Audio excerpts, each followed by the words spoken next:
নমস্কার বন্ধুরা, আমি আপনাদের আজকে একটা রেসিপি দেখাবো। ইলিশ, সরিষা ইলিশ। মাছটা আগে ভেজে নিব।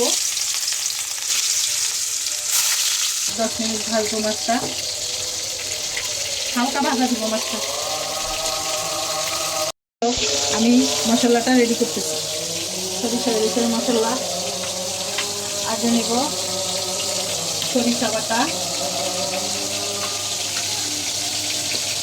একটু নেব, মরিচের গুঁড়া, আমি কাঁচা মরিচ বেটে দিয়েছি, মরিচের গুঁড়াও দিলাম, হলুদের গুঁড়া দিব পরিমাণ মতো, লবণ দিব পরিমাণ মতো, একটু ধনিয়ার গুঁড়া দিব, একটু জিরা দিব। এখন আমি পানি দিব।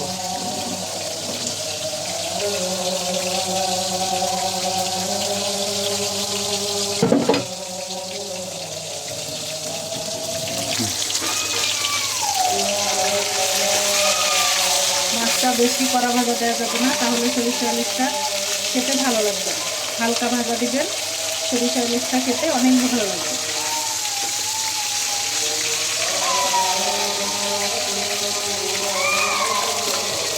মশলাটা পেস্ট করে নিচ্ছি, মাখিয়ে নিচ্ছি। আপনারা এভাবে বাটিতে সব কিছু দিয়ে মাখিয়ে নেবেন।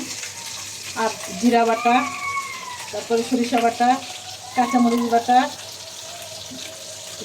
হালকা একটু মরিচের গুঁড়া দিবেন, হলুদ, একটু কালি জিরা দিবেন।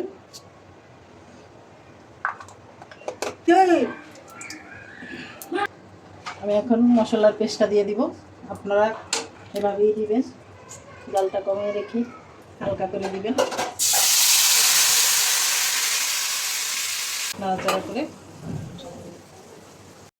মাছটা দিয়ে দিব।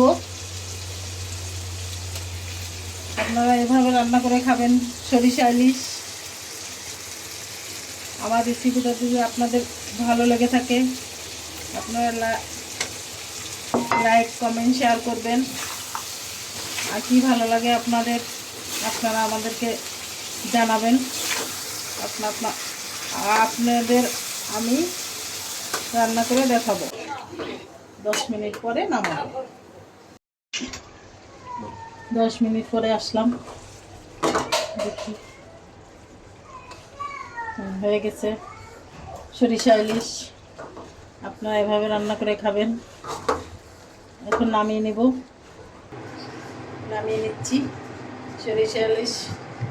আপনাদের যদি রেসিপিটা ভালো লেগে থাকে, লাইক, কমেন্ট, শেয়ার করবেন। আপনারা রান্না করে খেয়ে দেখেন, অনেক ভালো লাগবে।